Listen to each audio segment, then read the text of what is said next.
നമ്മുടെ ലൈഫിൽ എല്ലാ കാര്യത്തിനും പ്ലാനിങ് ഇല്ലാതെ പോസിബിൾ അല്ല.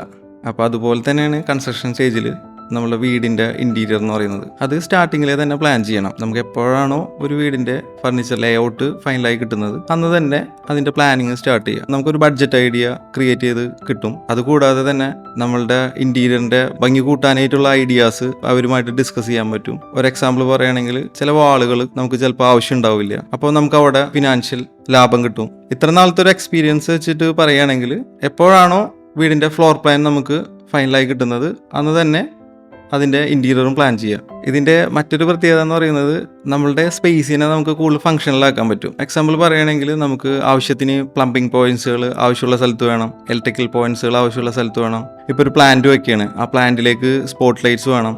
ഇതൊക്കെ നമുക്ക് മുൻകൂട്ടി പ്ലാൻ ചെയ്ത് കഴിഞ്ഞാൽ മാത്രമേ റിയാലിറ്റിയിലേക്ക് വരുള്ളൂ.